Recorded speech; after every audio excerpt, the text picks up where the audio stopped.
জয় কৃষ্ণকালী মায়ের জয়। কেমন আছো মা? খুব ভালো আছি মা। তোমরা সবাই জানো যে মায়ের, তোমার শরীর কেমন আছে? আমার খুব শরীর ভালো আছে মা। কাজ কত দূর এগালো দেখো মা।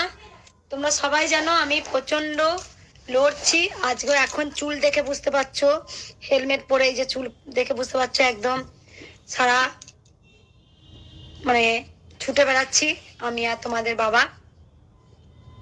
যাই হোক, আজকে আমি কিছু কথা, আজকেও তোমাদের কিছু কথা আমি বলবো। এখানে সবাই জেনে গেছেন যে চক্রান্ত করে কৃষ্ণকালী মায়ের মন্দির বন্ধ করার চেষ্টা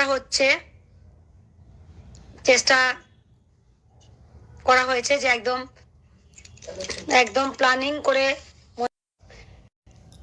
আমাকে যখন মেরেছে তখন কিন্তু মানে কেউ জানি না যে এক ভক্ত মা ভিডিও করে নিয়ে গেছে। তা যখন আমাকে মেরেছিল, যে আমাকে মারা হয়েছে, আমার স্বামীকে খুব মারা হয়েছে, প্রচন্ড মেরেছেন। যাই হোক, আজকে এখানে এক ভক্ত মা লিখেছে, মা আমি মুসলিম। আবার দেখো, বলো মা, আবার লেখো মা, আমি তোমার কমেন্টটা পড়তে পারলাম না, চলে গেল।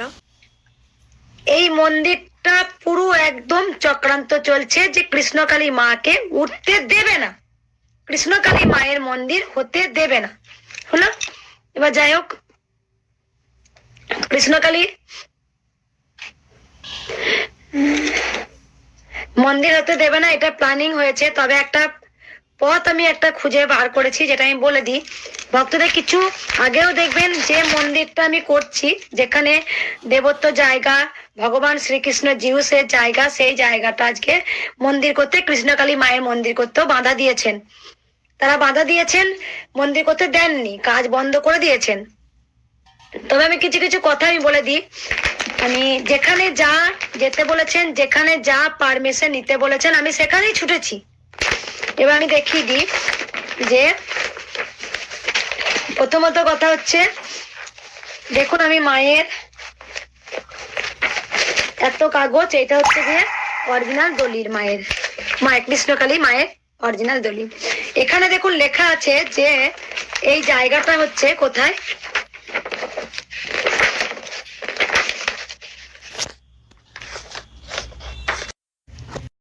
আমি জানি সব ঠিক হয়ে যাবে। আমি বললাম তো ভক্তদের, আমি বিডিও অফিসে গেছি, আমি থানাতে গেছি,